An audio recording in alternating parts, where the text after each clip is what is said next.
One love, God bless. Far Nelson here, and today I'm here to talk to you about becoming a fountain, not a drain. So, what is a fountain, and what do I mean by this? Well, a fountain is something that is almost guaranteed to bring forth water, to give you nourishment, to give you exactly what you went to this fountain for, to be able to provide a service so that you're able to go about your day and your life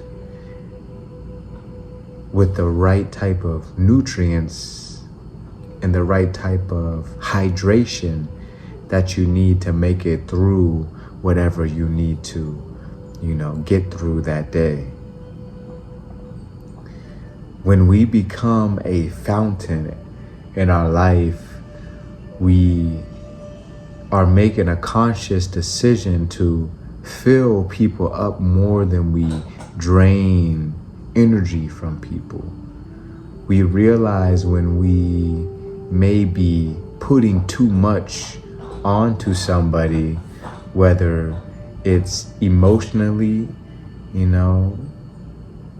and we're just talking about our day or our problems in life, or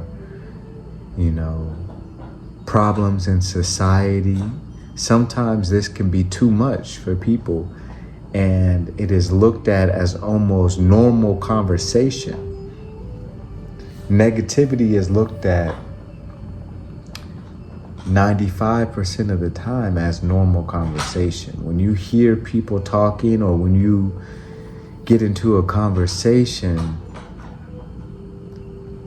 positive things might be here and there, of course, depending on the start of the conversation. If it's starting as a positive conversation, usually it stays in the positive area.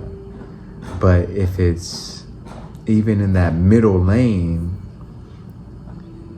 you can easily see the shift in the amount of talk people give when you switch to a negative topic. And even we've all experienced this when we're texting somebody. We may be texting, positively, but sparingly through the whole day. But that one negative, thing that gets texted, all of a sudden it's, three paragraphs from this person and 3 paragraphs from you, 3 paragraphs, and you start talking a lot more. It's almost like we are naturally attracted to the negative. And this becomes very draining, even though that it seems to attract us so much, like a moth to a artificial light that is only going to cause that moth pain. We are like this moth attracted to this artificial light of negativity that only causes us pain, and we don't understand and understand that we are going towards something that is artificial and does not need to be pursued. There's real light to be, I don't want to say chased after, but there's real light to be embraced if we just give time and have patience through the darkness. If we just are patient and realize, oh, this is artificial light that is attracting me. This is artificial stimulation that is attracting me, when truthfully I am looking for the natural sunlight. I'm looking for the actual divine light that guides me throughout the day, throughout, my journey.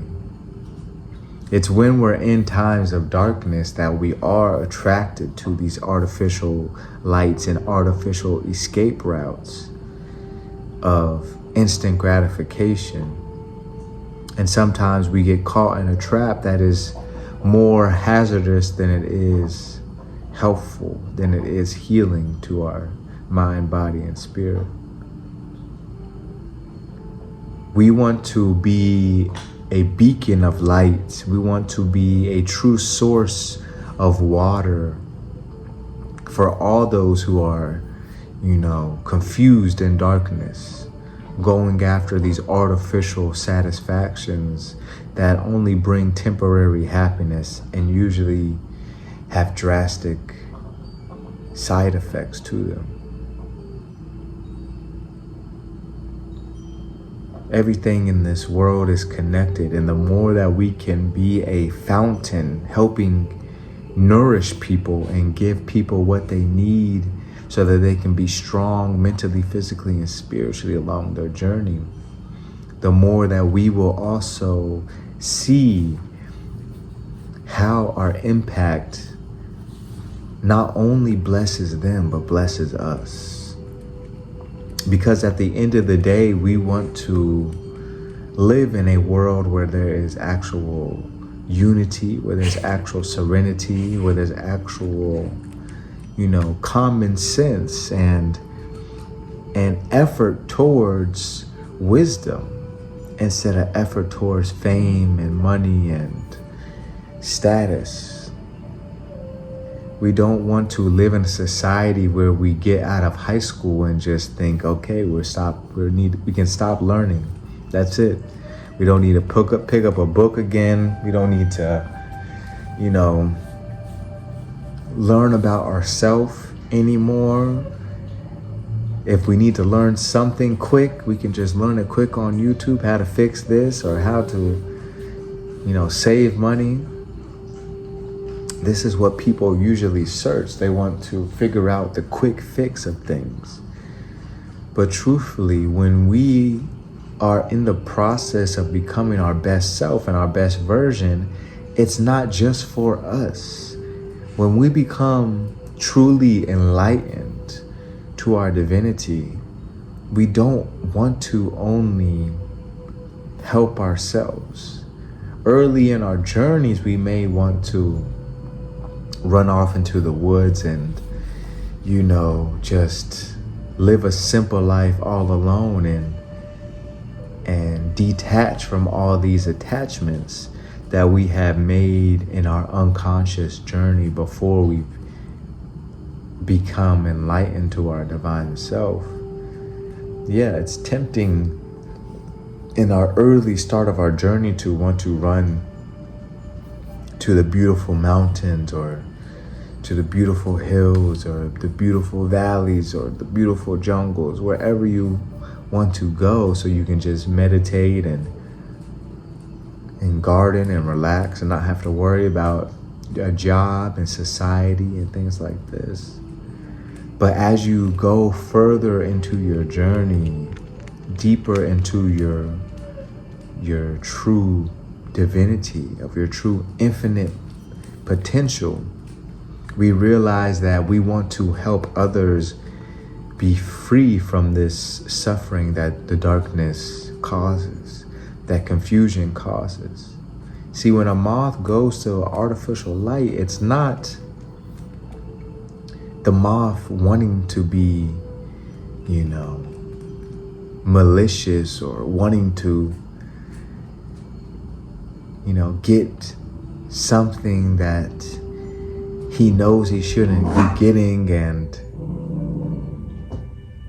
and that's the consequence for the moth. No, the moth is just in a dark time, in a dark space, and is very confused on which direction the moth needs to go. So the moth tries to go towards any source of comfort, any source of satisfaction, in which the case for the moth is light, which can lead the moth into trouble and sometimes death.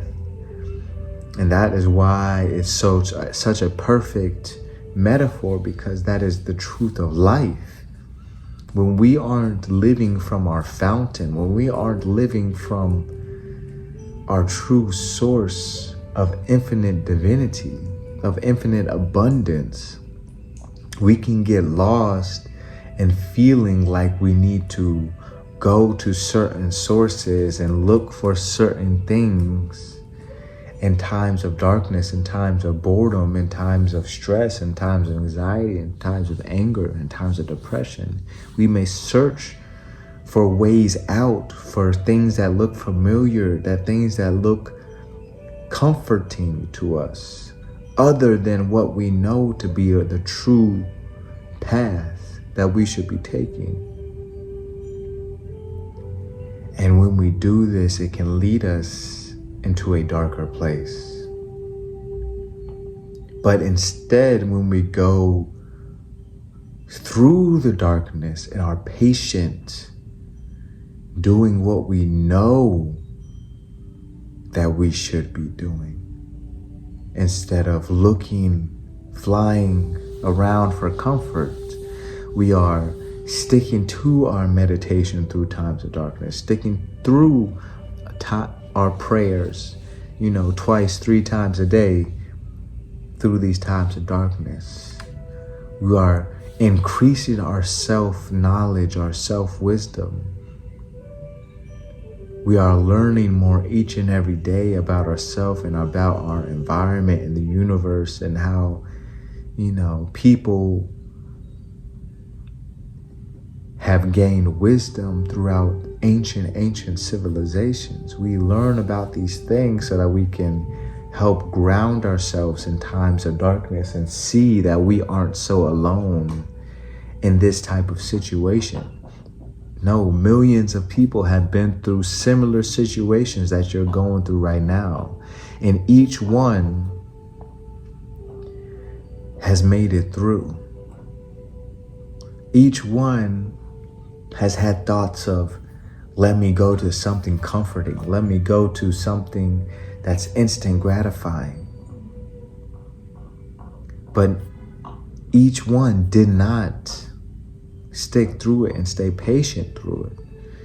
Some were going towards those instant gratifications and these things that brought more struggle and pain along the process.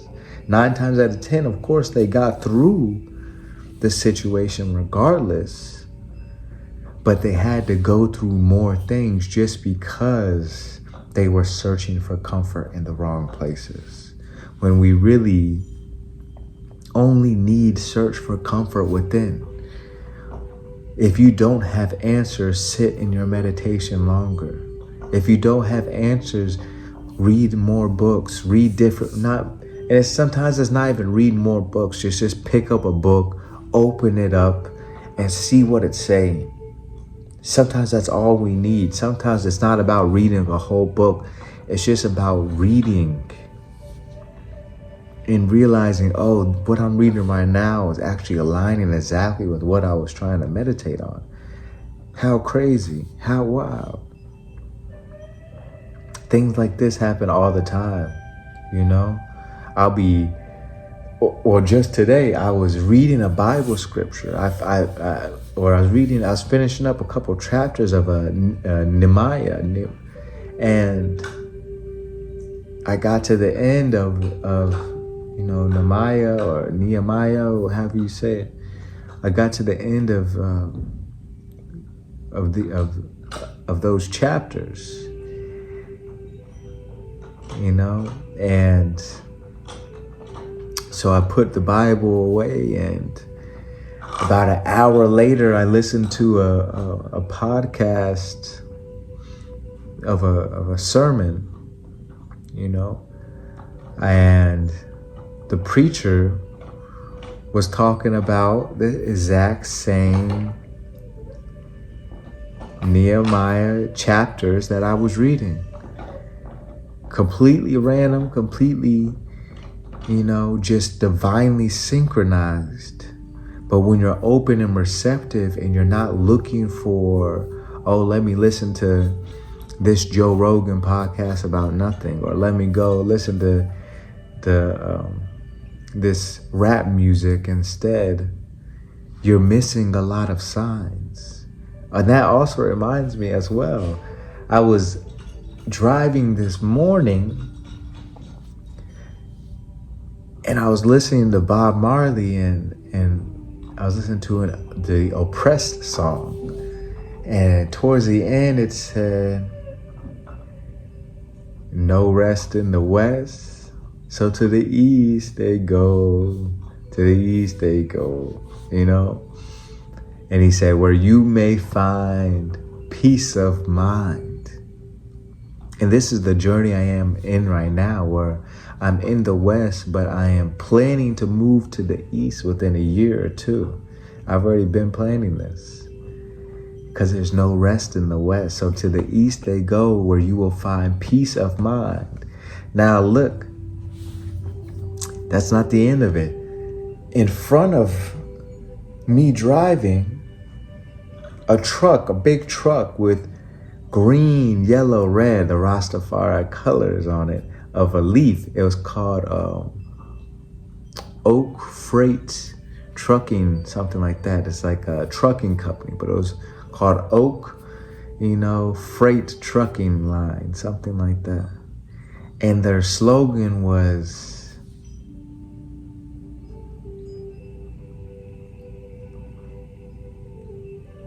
peace of mind.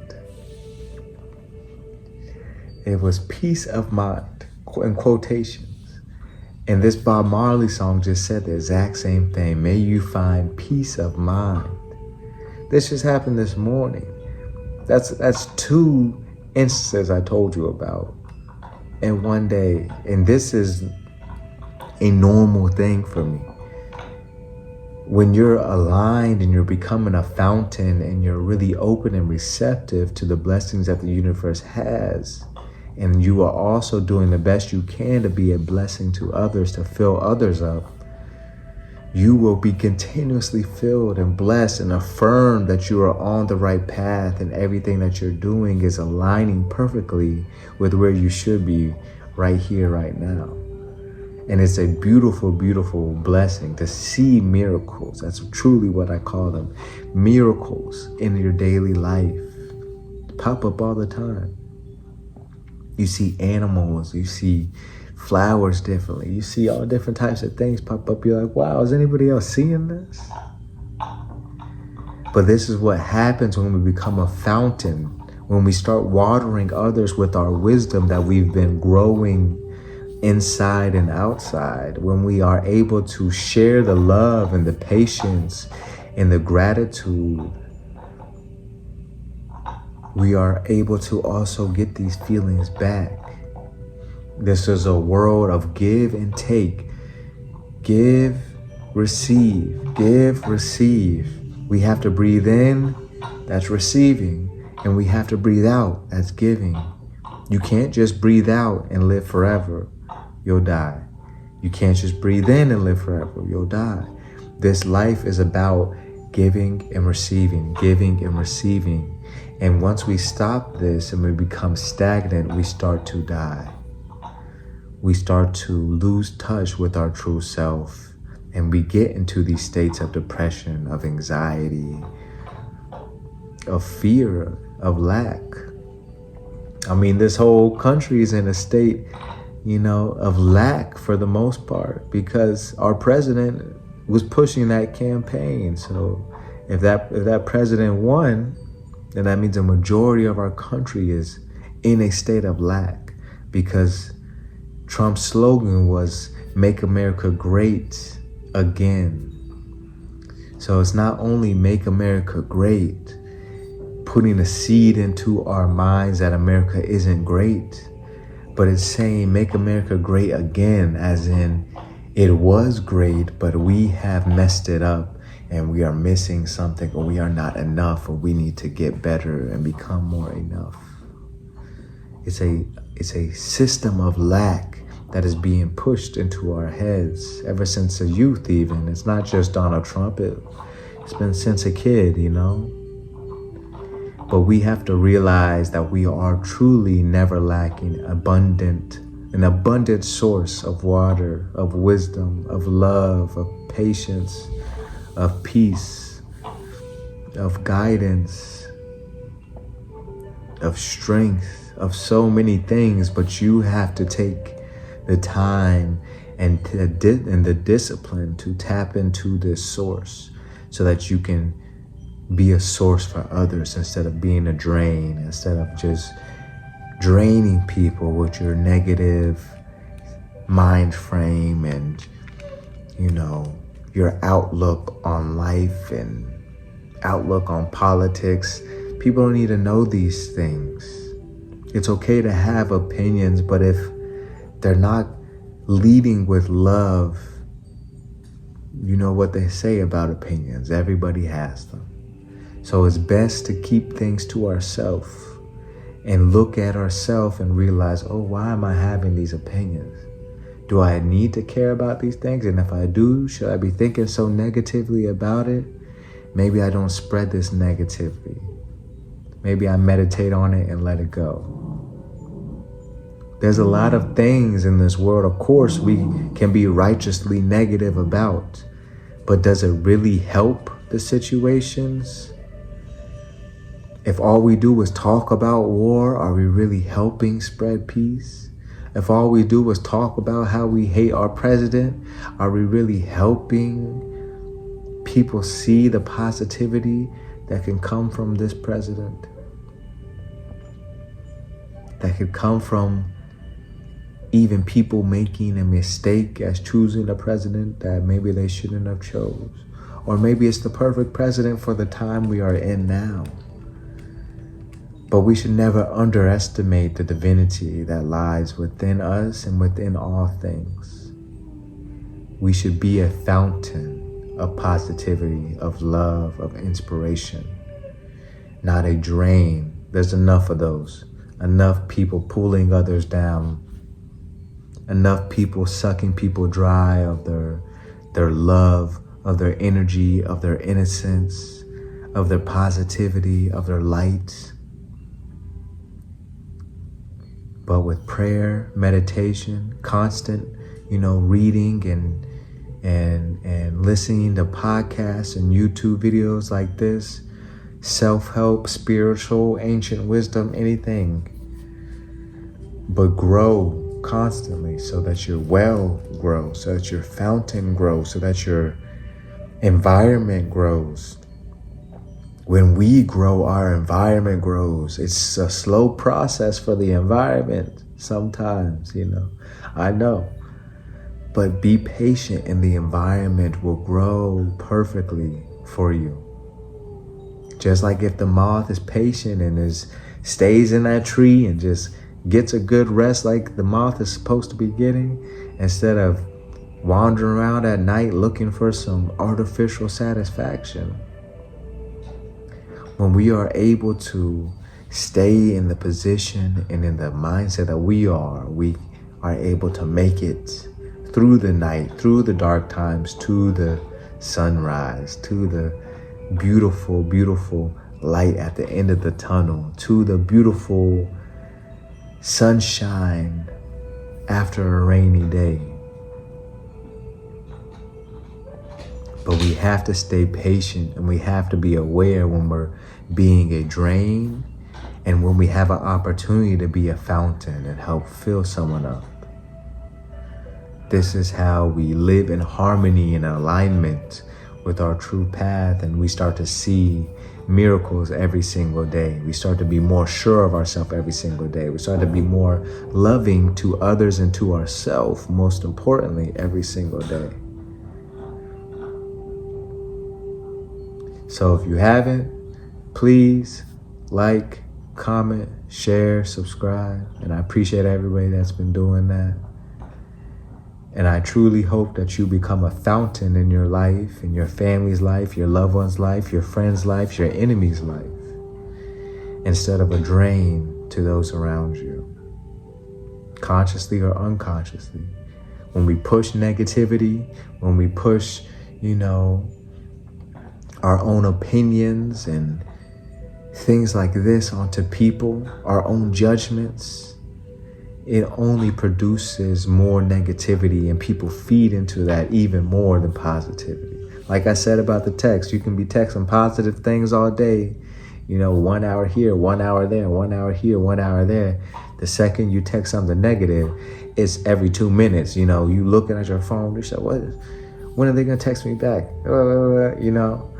So don't fall for this artificial satisfaction, because even though we don't think negativity has satisfaction in it, we are drawn to it, like a moth drawn to artificial light that will only cause suffering. Lead with love, lead with positivity, lead with that true light within, that divine light that you have been blessed with. One love.